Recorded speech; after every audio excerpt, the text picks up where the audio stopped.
Hello students. पिछली दो classes में हमने बात की है शूडो फोर्स के बारे में। पहली क्लास में हमने ये समझा था कि शूडो फोर्स होता क्या है, उसकी डायरेक्शन क्या होती है, उसका मैग्नीट्यूड क्या होता है, और उसके बाद वाली क्लास में हमने उस पर बेस्ड कुछ क्वेश्चन सॉल्व किए थे। आज की क्लास में फिर हम शूडो फोर्स के एप्लीकेशन को कैसे यूज़ करना चाहिए क्वेश्चन में सॉल्व करने में, उसके एप्लीकेशन को सीखेंगे। और उसके लिए मैं तुमको 2-3 क्वेश्चन आज सॉल्व कराने वाला हूँ। तो आप ये 2-3 क्वेश्चन सॉल्व करने के बाद शूडो फोर्स के एप्लीकेशन को और अच्छे से समझ जाएंगे। ठीक है, तो हमारे पास जो क्वेश्चन है उसमें एक ब्लॉक है या वेज कह सकते हो आप इसको, जो कि वेज है जिसको कि नाम दिया गया है ए। इसके ऊपर एक और रेक्टेंगुलर ब्लॉक रखा हुआ है जिसको नाम दिया हुआ है बी, और वेज के जो एंगल है वो 37 डिग्री और 53 डिग्री है, ये आप देख सकते हो। इसके अलावा कहीं पर कोई फ्रिक्शन नहीं है, सारे सर्फेसेस फ्रिक्शनलेस है। हमको बताना क्या है, जब सारे सिस्टम को फ्री छोड़ दिया जाता है तो हमको ये बताना है कि ब्लॉक ए का एक्सेलरेशन कितना होगा ग्राउंड के रिस्पेक्ट में, ब्लॉक बी का एक्सेलरेशन कितना होगा ए के रिलेटिव, एक ये बताना है। और इसके बाद बताना है कि angle made by direction of acceleration of B with horizontal, यानी बी का जो एक्सेलरेशन है अगर वो हमने ग्राउंड के रिस्पेक्ट में निकाल लिया तो ग्राउंड के रिलेटिव बी का एक्सेलरेशन हॉरिजॉन्टल के साथ कितना एंगल बनाएगा, ये हमको कैलकुलेट करना है। सबसे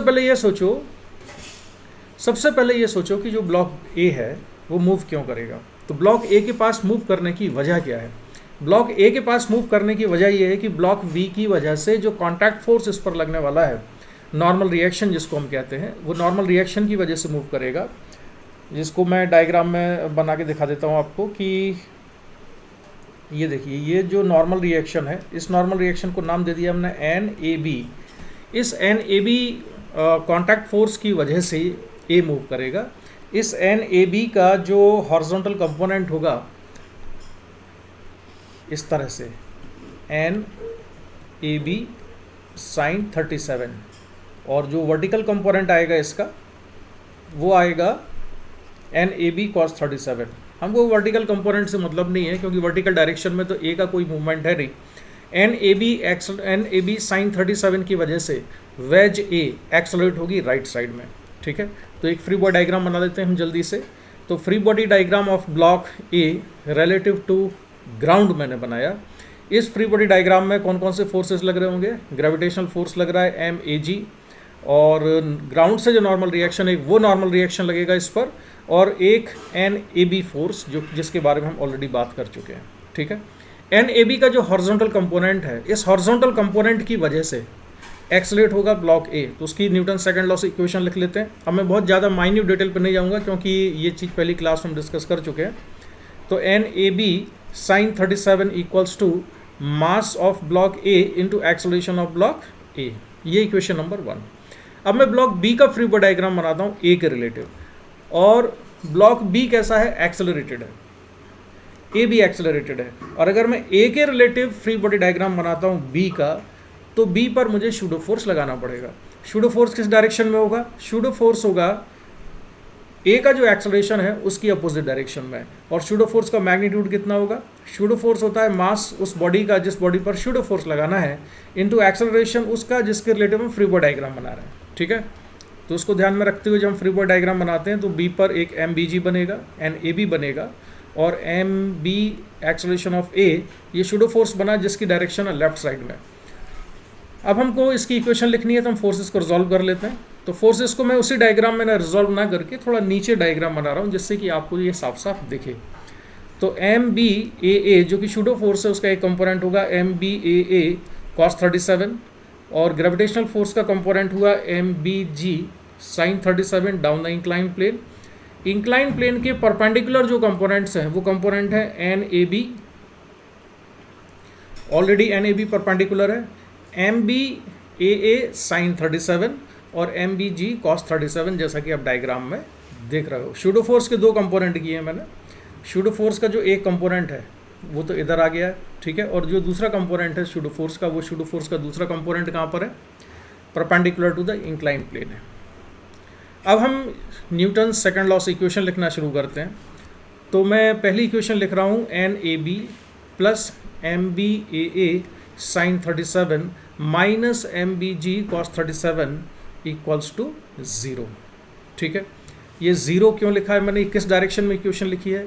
ये इक्वेशन लिखी है मैंने इंक्लाइन प्लेन के परपेंडिकुलर, तो इंक्लाइन प्लेन के परपेंडिकुलर एन ए बी है, एम बी ए साइन 37 है माइनस और एम बी जी कॉस 37 है।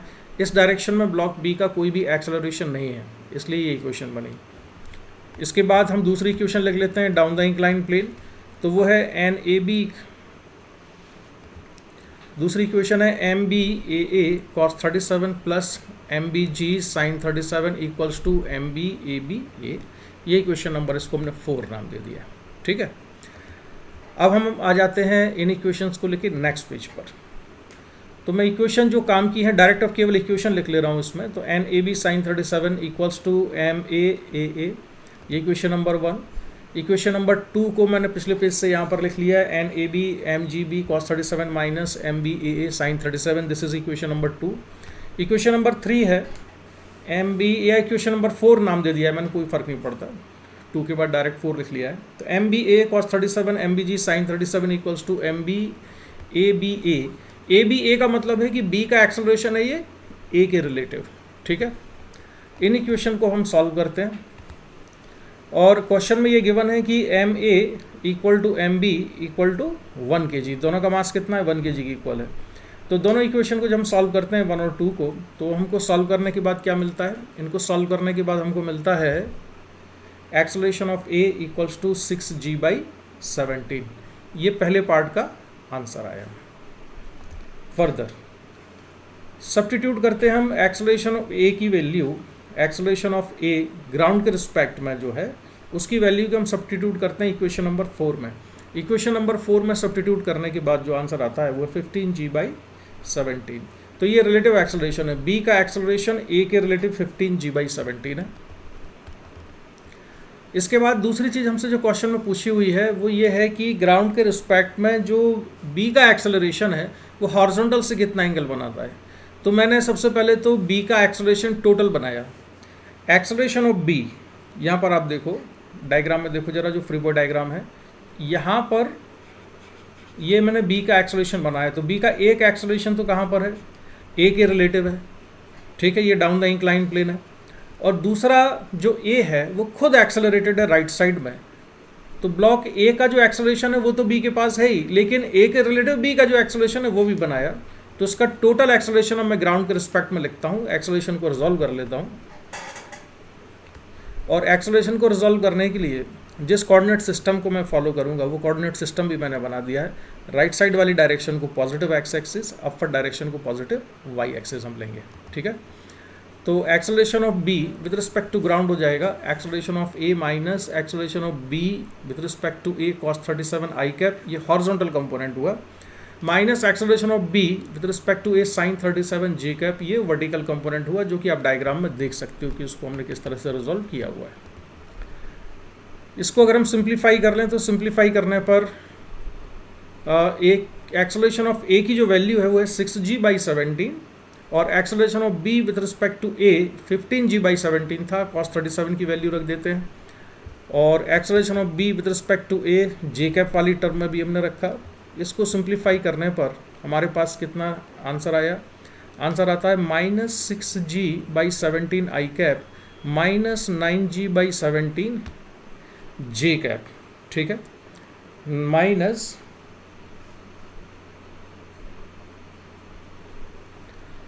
ये है जे कैप। ठीक है, अब हमको डायरेक्शन निकालना है तो क्या करते हैं, हम ये कंपोनेंट्स बना लेते हैं, वेक्टर डायग्राम बना लेते हैं। तो 6g/17 horizontal component, 9g/17 vertical component. तो रिजल्टेंट कितना आया डायग्राम में आप दे सकते हो। और ये जो थीटा एंगल है हॉरिजॉन्टल के साथ, ये थीटा एंगल अब हम निकाल सकते हैं। tan theta equals to 9g/17 divided by 6g/17 और g/17 तो कैंसिल हो जाएगा, तो 9/6 और 9/6 को हम लिख सकते हैं 1.5। So theta equal to tan inverse 1.5। ये आंसर हुआ थर्ड पार्ट का। ठीक है, तो इस क्वेश्चन से आपको शूडो फोर्स का एप्लीकेशन समझ में आया होगा। इस क्वेश्चन को सॉल्व करने में शूडो फोर्स का इस्तेमाल हमने कहाँ पर किया है, इसमें हमने शूडो फोर्स का इस्तेमाल किया है जब हमने बी का फ्री बॉडी डायग्राम बनाया था ए के रिलेटेड। ठीक है, चलो हम जरा दूसरा एग्जाम्पल ले लेते हैं। इसमें सिचुएशन ये है कि एक हॉरिजॉन्टल सरफेस है और एक ब्लॉक है जिसका शेप आप देख रहे हो डायग्राम में, ठीक है। एम शेप का एक ब्लॉक है और उसके ऊपर दो रेक्टेंगुलर ब्लॉक रखे हुए हैं। जो एम शेप वाला ब्लॉक है उसका एंगल एक 60 डिग्री है, दूसरा एंगल भी 60 डिग्री है, और रेक्टेंगुलर ब्लॉक में एक का नाम ए है, एक ब्लॉक का नाम बी है, ठीक है। अब करना क्या है हमको, in this situation shown in figure all surfaces are frictionless, masses of block B and C are 1 kg and 2 kg। तो बी और सी ब्लॉक के मास हमको गिवन है। एम शेप का जो ब्लॉक है उसका नाम क्या है, सी है, तो उनके मास हैं 1 kg and 2 kg respectively. Find the mass of the block A for which block B remains stationary with respect to block C. यानी कि ए का वो मास बताना है जिससे कि बी सी के रिलेटिव मूव ना करे। ऐसा तभी संभव है जबकि बी और सी दोनों का एक्सेलरेशन सेम हो, और वो सेम एक्सेलरेशन किस डायरेक्शन में होगा, हॉरिजॉन्टल डायरेक्शन में। और हॉरिजॉन्टल डायरेक्शन में लेफ्ट होगा या राइट होगा, तो उसके लिए फिर हमको ये देखना होगा कि अगर ब्लॉक सी मूव करेगा तो ब्लॉक सी के मूव करने की वजह क्या होगी, किस फोर्स की वजह से मूव करेगा। तो ब्लॉक सी मूव करेगा ब्लॉक ए की वजह से सी पर जो कॉन्टैक्ट फोर्स नॉर्मल रिएक्शन लगेगा उस नॉर्मल रिएक्शन के हॉरिजॉन्टल कंपोनेंट की वजह से। यानी कि बी और सी का एक्सेलरेशन हमने मान लिया है कि सेम है, हॉरिजॉन्टल डायरेक्शन में है। तो हॉरिजॉन्टल डायरेक्शन में किस डायरेक्शन में है, लेफ्ट या राइट, तो लेफ्ट साइड में ही होगा, because B and C together can move only in the horizontal direction, ठीक है। तो block B remain stationary relative to C if B and C move with same acceleration. एक तो ये पॉइंट हो गया। दूसरा पॉइंट क्या है, B and C can move with same acceleration towards left, तो ये लेफ्ट साइड में मूव कर सकते हैं। इसके बाद हमने मान लिया कि जो एक्सेलरेशन है ब्लॉक सी का या बी और सी का जो कॉमन एक्सेलरेशन है, उस कॉमन एक्सेलरेशन को नाम कितना दे दिया हमने, a1 के बराबर। और ये a1 किसके रिलेटिव है, ये ग्राउंड के रिस्पेक्ट में है। तो a1 है b और c का कॉमन एक्सेलरेशन, ठीक है। फ्री बॉडी डायग्राम बना लें जरा।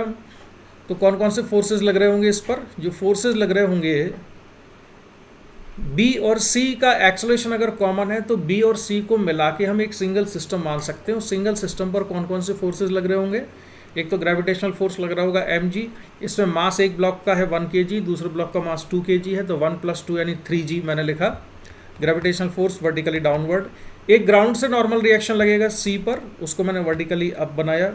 दूसरा सबसे इंपॉर्टेंट फोर्स जो ए की वजह से सी पर कॉन्टैक्ट फोर्स लगेगा उसको नाम दिया है हमने NAC के बराबर, ठीक है। तो ये फ्री बॉडी डायग्राम में आप देख सकते हो। NAC का जो हॉरिजॉन्टल कंपोनेंट होगा left side, NAC cos sin 30, NAC sin 30 degree, उसकी वजह से बी और सी का जो कंबाइंड सिस्टम है वो एक्सेलरेट करेगा। तो मैं इसको रिजॉल्व कर लेता हूँ, NAC sin 30, ठीक है, और NAC cos 30। हमारा इंटरेस्ट केवल हॉरिजॉन्टल एक्सेलरेशन है, इसलिए हॉरिजॉन्टल फोर्स की हम बात करते हैं, NAC sin 30। Newton second law से मैं इस पर इक्वेशन लिख देता हूँ, NAC sin 30 = mass into acceleration. तो ये NAC sin 30 = मास कितना, बी और सी का कंबाइंड मास 3 × A1, और NAC = 6A1 हो जाएगा क्योंकि sin 30 की मैंने वैल्यू रख दी है 1/2, तो NAC = 6A1 ये हो गया। आगे बढ़ते हैं अब हम क्या कर रहे हैं, FBD ऑफ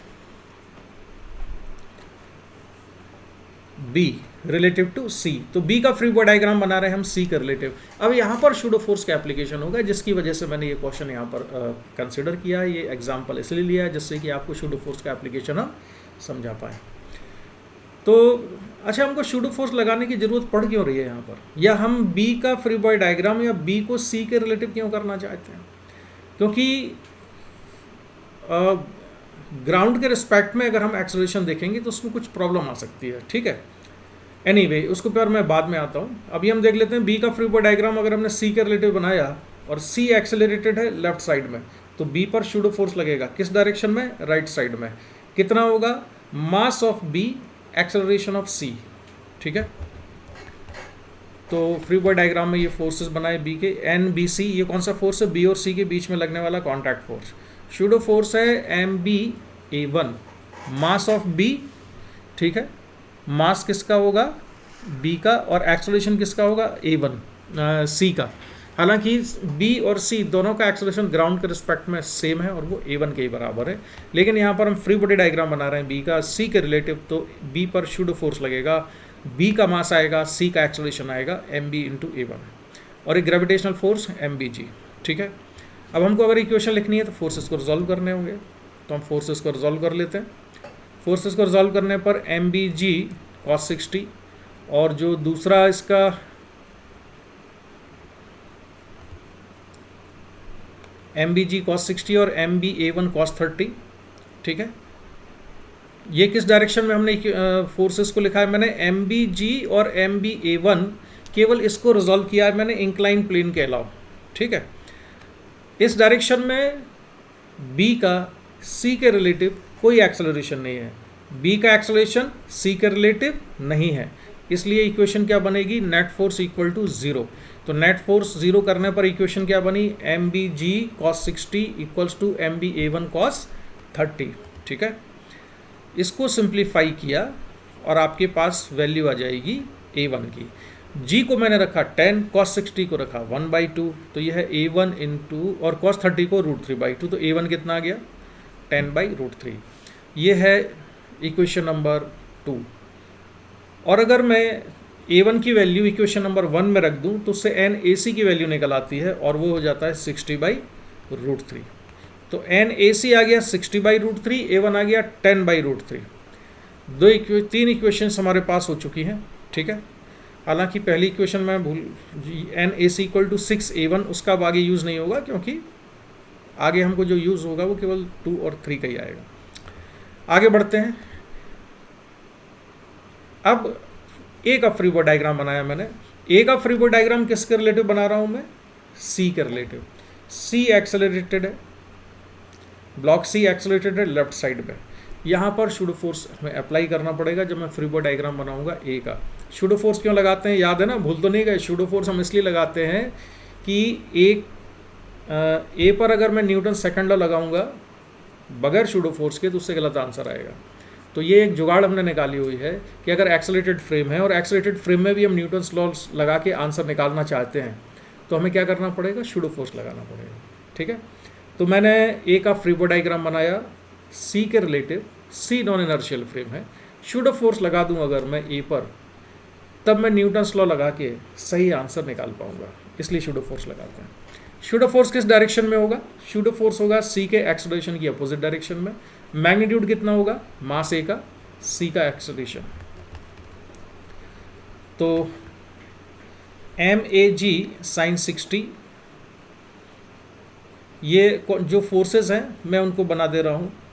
एम ए जी यानी ग्रेविटेशनल फोर्स जो ए पर लग रहा था उसका एक कंपोनेंट मैंने बनाया इंक्लाइन प्लेन के perpendicular. A different incline plane पर है और बी डिफरेंट इंक्लाइन प्लेन पर था। तो ए जिस इंक्लाइन प्लेन पर है उसके परपेंडिकुलर कंपोनेंट कितना हुआ, M A G sine 60। N A C already उसके परपेंडिकुलर है तो उसको रिजॉल्व करने की जरूरत नहीं है। और एम ए वन को रिजॉल्व किया एम ए वन कॉस 60। ठीक है, इस डायरेक्शन में कोई एक्सेलरेशन नहीं होगा, इंक्लाइन प्लेन के परपेंडिकुलर ए का कोई एक्सेलरेशन नहीं है, इसलिए इक्वेशन बनेगी M A G sine 60 equals to N A C plus M A one cos 60।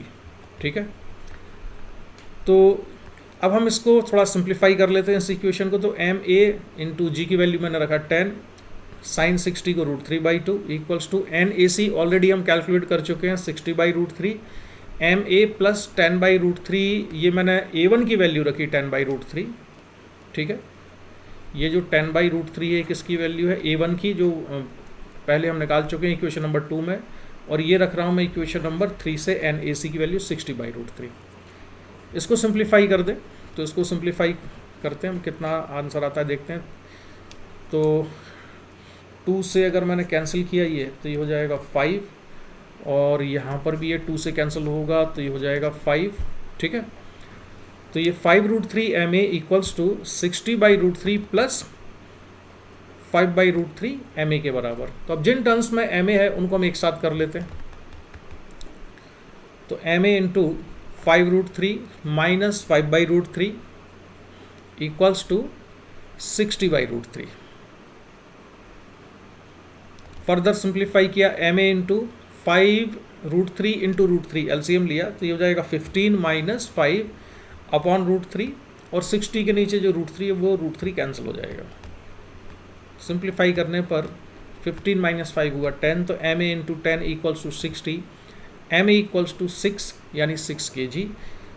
तो मास ए, ब्लॉक ए का मास अगर 6 kg है, then it is possible that B and C move with same acceleration and in this condition B will not slide relative to C. ये हमारा answer हुआ। ठीक है, इसमें हमने शूडो फोर्स दो जगह इस्तेमाल किया। एक बार जब बी का फ्री बॉडी डायग्राम बनाया था सी के रिलेटिव तब शूडो फोर्स लगाया, ए का फ्री बॉडी डायग्राम बनाया था सी के रिलेटिव तब हमने शूडो फोर्स लगाया, क्योंकि सी एक्सेलरेटेड फ्रेम है, उसमें एक्सेलरेशन है। ठीक है, आज का आखिरी सवाल देख लेते हैं अब हम। इस क्वेश्चन में सिचुएशन ये है, find the value of force F that should be applied on the mass m1 to keep m3 free from rising or falling. There is no friction anywhere and string and pulley are ideal. कहीं पर कोई friction नहीं है, पुली massless है, string massless है, सब कुछ massless है और फ्रिक्शनलेस है, यानी कि सिचुएशन आइडियल है। हमसे पूछा क्या गया है, सबसे पहले तो ये देखो, हमको m1 पर कितना फोर्स लगाएं ये निकालना है, जिससे कि m2 और m3 to keep m3 free from rising और फॉलिंग, यानी कि m3 ना तो नीचे जाए ना ऊपर जाए, यानी कि m2 और m3 दोनों ही m1 के रिलेटिव रेस्ट में रहना चाहिए। m1 के रिलेटिव m2 और m3 को रेस्ट में रहना चाहिए। ऐसा कब होगा? ऐसा तब पॉसिबल होगा जबकि m1, m2, m3 तीनों का एक्सेलरेशन ग्राउंड के रिस्पेक्ट में सेम हो। तो हम वो सिचुएशन बनाते हैं। तो हमने मान लिया कि तीनों का एक्सेलरेशन ग्राउंड के रिस्पेक्ट में सेम है, तो सेम एक्सेलरेशन होगा कितना?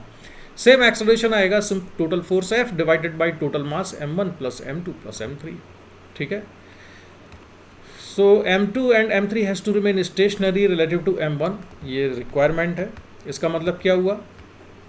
इसका मतलब ये हुआ कि all blocks must move with same acceleration. ठीक है, तो आ जाओ जल्दी से। अब हम क्या करते हैं, free body diagram related to m1 बना देते हैं हम। किसका फ्री बॉडी डायग्राम बनाते हैं हम? m1 के रिलेटिव।